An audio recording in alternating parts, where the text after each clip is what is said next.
안녕하십니까. 평생투자파트너 회원관리팀입니다. 오늘은 2018년 3월 7일입니다. 피터 린치의 전설로 떠나는 월가의 영웅 세 번째 설명드릴 차례입니다. 오늘 설명드릴 부분은 상식의 위력 부분을 소개할까 합니다. 상식의 위력. 상식의 위력은 이렇게 제목만 나와 있는 부분이 어떤 걸 다룰지 쉽게 느껴지지는 않으시죠? 이번 시간에 실제 피터 린치는 본인뿐만 아니라 아내가 일상생활에서 느끼는 편리함과 매력 있는 어떤 상품들을 접하고 이것을 투자할 만한 대상이 되는지 검토하는 부분에 있습니다. 그래서 이제 이 상식이라는 표현을 하는 것 같은데요. 책의 내용을 소개를 해드리겠습니다. 피터 린치는 이제 매년 수백 개의 회사와 이야기하고 CEO, 재무 분석과 펀드업계 동료들과 골치 아픈 회의로 수많은 시간을 보내지만 근무 시간이 아닐 때에는 여느 투자자들처럼 대박 종목을 찾아 나선다.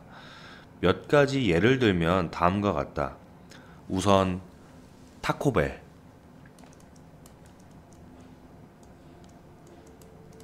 타코벨을 들 수 있겠다. 캘리포니아로 가는 길에 이곳에서 사 먹은 브리또가 맛있었다는 거죠. 브리또의 맛에 매료되었다. 그리고 라퀸타 모터인스의 경우에는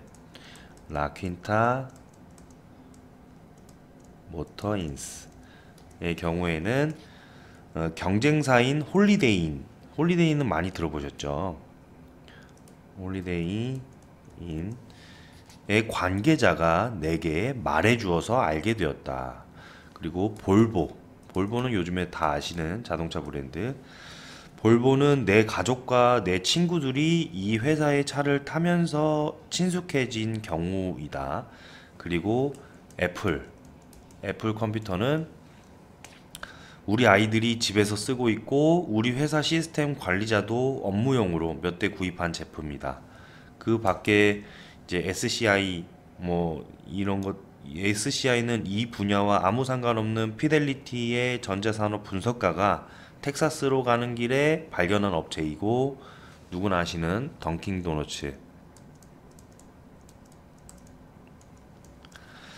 던킨 도너츠 경우에는 이곳의 커피를 내가 좋아해서 관심을 가졌다. 한층 개선된 모습을 보인 피어원 인포즈라는 아내가 최근 추천한 업체다.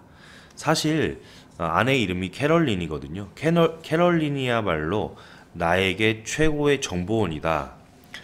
레그스를 발견한 사람도 바로 내 아내다 라고 하는데요.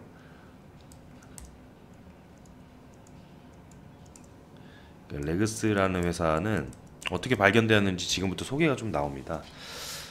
레그스는 상식의 위력을 보여주는 완벽한 사례다. 이 회사의 제품은 1970년대에 가장 성공한 2대 소비자 제품 가운데 하나가 되었다. 1970년대에 피델리티 마젤란 펀드를 맡기 전인 1970년대 초에 나는 피델리티에서 증권 분석가로 근무하고 있었다.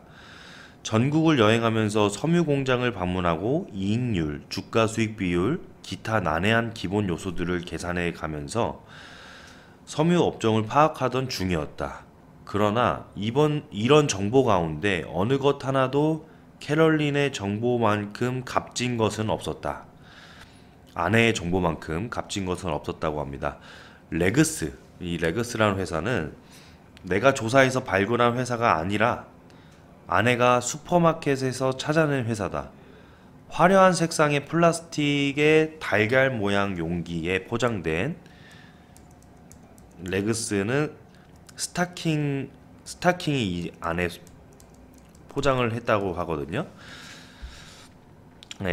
레그스의 스타킹은 슈퍼마켓 계산대 옆에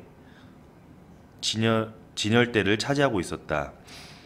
이 제품의 제조 회사인 헤인즈는요, 헤인즈라는 회사가 제조 회사인데요. 헤인즈는 보스턴 교외 지역을 포함해서 전국 여러 곳에서 레그스를 시험 판매하던 중이었다. 헤인즈는 시험 판매 중인 슈퍼마켓에서 쇼핑을 마치고 나오는 여성 수백 명에게 방금 스타킹을 구입했는지 질문했다. 그렇다고 답한 여성들의 비율이 꽤 높았다. 그런데 이들 중에 대부분은 제품 브랜드를 기억하지 못했다. 헤인즈는 쾌재를 불렀다. 브랜드를 알리지 않고서도 베스트셀러 제품을 만들 수 있다면 브랜드를 발표한 다음에는 얼마나 잘 팔리겠는가. 캐럴린은 섬유 분석가는 아니었지만 레그스가 우수한 제품이라는 것을 사실 금방 알아차렸다. 한 켤레를 사서 신어보는 것만으로도 충분했다. 고강도 소재를 사용한 이 스타킹은 일반 스타킹에 비해서 올이 잘 풀리지 않았다. 누구에게나 잘 맞는 것도 장점이었다. 그보다 더 중요한 매력은 편리성이었다. 백화점까지 갈 필요 없이 슈퍼마켓에서 계산하기 전에 풍선껌이나 면도기를 집어드는 것처럼 손쉽게 레그스를 선택할 수 있었다. 헤인즈는 사실 이 일반 브랜드 스타킹을 백화점과 전문점에서 이미 판매하고 있었는데요. 이미 판매하고 있었지만 여성들이 백화점이나 전문점을 방문하는 빈도는 평균 6주에 한 번꼴로 그리 높지 않았다. 반면 슈퍼마켓은 일주일에 2번은 방문한다. 결국 일반 브랜드 스타킹보다 레그스를 구입할 확률이 12배나 높았다고 헤인즈는 판단했다라는 것이죠. 슈퍼마켓에서 스타킹을 판매하는 아이디어는 엄청난 호응을 얻었고, 쇼핑카트에 플라스틱 달걀 이것을 담는 여성들이 계산대 앞에 줄을 쭉 서 있는 모습을 보면 충분히 파악할 수 있었다. 브랜드가 정식으로 발표된 뒤에는 전국적으로 레그스가 얼마나 잘 팔릴지 상상해보라. 스타킹을 구입한 여성들, 스타킹이 팔리는 모습을 지켜본 계산대 점원들, 아내가 스타킹을 사들고 오는 모습을 본 남편들 가운데 레그스의 성공을 점칠 수 있는 이들은 얼마나 될까? 수백만 명은 좋게 될 것이다. 이 제품이 출시되고 2에서 3년이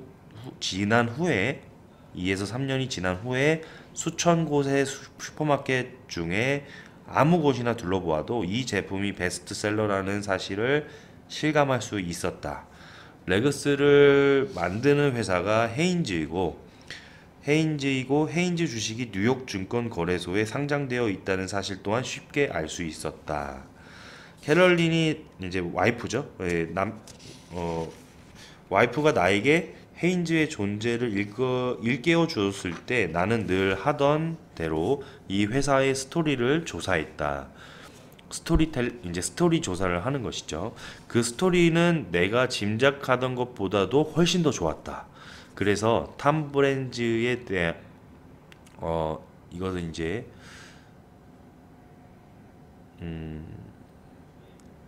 이 부분은 계속해서 책을 읽지 않으셨으면은 공감할 수 없는 부분이라 제가 제외를 하겠고요. 레그스라는 회사가 나중에 이제 합병된 이후에도 세러리라는 회사거든요. 그 회사의 효자 종목을 노릇을 톡톡히 하면서 지난 10년 동안 꾸준히 성장을 거듭했다. 만약에 헤인즈가 인수되지 않았다면 이 회사는 분명히 50루타 종목은 되었을 것이다 라고 합니다. 여기 뭐 50루타는 갑자기 왜 이렇게 뭐 안타랑 비유하냐라고 생각이 드시겠지만 이 책에서는 이렇게 표현하는 게 있거든요. 월스트리트 영어로 10루타라는 것은 10배를 벌어들이는 종목을 뜻한다 라고 일컫습니다. 그래서 이제 이 전문 용어가 야구에서 온 것인지는 다소 의심스럽지만 이제 야구에서는 4루타, 즉 말루 홈런까지만 있기 때문에 그렇죠. 근데 이제 투자 사업에서는 4루타를 넘어서는 일이 아주 많아서 뭐 10루타, 방금 표현한 뭐 50루타 뭐 이렇게 표현을 합니다. 이 책에서도 그렇게 표현을 하고요. 네, 그래서 50루타 종목은 되었을 것이다. 레그스의 장점은 우리가 이 회사를 초창기부터 알 필요는 없었다. 그 헤인즈가 설립된 해에나 이듬해에 심지어 레그스를 전국적으로 판매한 이후인 3년 차에 이 회사 주식을 샀더라도 적어도 3배를 기록할 수 있었던 것이다. 그러나 많은 사람들, 특히 남편들은 이 회사에 투자를 하지 않았다. 흔히 가족을 대표하는 뭐 그 가장들 뭐 이런 부분들이죠. 그래서 아내가 이제 충고하는 아니면 아내가 이렇게 실제 생활에서 느끼는 그런 기업들이 은연중에 큰 성장을 보이는 그런 기업의 사례들이 되게 많았습니다. 이 이후에도 또 하나의 이야기를 더 빗대어 가면서 어떤 옷가게를 하나 이야기를 하거든요. 그런데 이제 그런 것보다도 또 사실 이제 일상생활에서도 어떤 제품들을 구입을 하면서 우리는 무엇이 좋은 상품이고 그리고 또 나쁜 상품인지는 그리고 어느 상품이 잘 팔리고 안 팔리는지는 이렇게 안목을 키우게 되죠. 그래서 무엇보다 중요한 점은 이 모든 정보는 미국 시장이니까 이 미국 시장에서는 월스트리트보다도 먼저 저희 소비자들이 접하고 알게 된다는 사실이죠. 인근의 던킨 도너츠 체인점 8개가 새로 열리는 모습을 보았다던 메릴 린치의 요식업 투자 전문가가 던킨 도너츠를 추천할 때까지 기다릴 이유가 어디에 있겠는가? 메릴 린치 요식업 투자자 전문가는 던킨 도너츠의 주가가 2달러에서 10달러, 5배는 올라야 비로소 이 회사가 눈에 들어올 것이지만 독자는 주가가 2달러일 때 이미 알아볼 수 있다라고 이야기를 합니다. 우리 주변에도 그렇게 느낄 만한 사례가 있었을까요? 물론 던킨 도너츠 같은 회사는 우리나라에서도 체인점들이 많이 들어왔다시피 한창 이제 가맹점 수가 많이 늘어나 있고 계속 성장하는 기업은 아닐 수가 있겠죠. 지금 차트에서 보고 계시는 기업은 기초 강의에서 제가 예전에 설명을 한번 다뤄드렸었던 적이 있습니다. 블루콤이라는 기업이었죠. 네.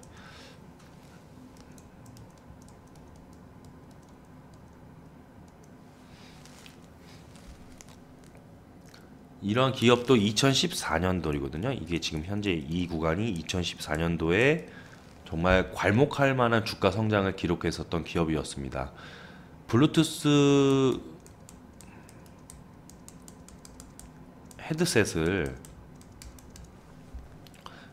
헤드셋을 한창 사람들이 많이 이용했을 시기에 이게 주변 풍경을 보시면 이제 이런 느낌을 받으실 수 있었을 거예요. 이어폰을 귀에 꽂고 다니던 풍경과는 다르게 지하철이나 대중교통에서 상당수의 많은 사람들이 블루투스 헤드셋을 많이 선호해서 착용을 하고 있었던 시기였거든요. 이처럼 현재 최고의 주식은 여러분들 주위에서 언제나 어떻게 기다리고 있을지 모르는 것이죠. 피터 린치처럼 발로 직접 뛰어다니면서 발굴할 시간은 뭐 있다고는 할 수 없겠지만 자연스레 우리 생활에 침투하는 것들을 좀 유심히 살펴보시기를 바랍니다. 혹시 그 중에 대박주를 미리 발견할 수 있을지 알 수는 없겠죠. 이번 시간은 이것으로 마치겠고요. 다음 시간에서도 계속 설명드리겠습니다. 네, 감사합니다.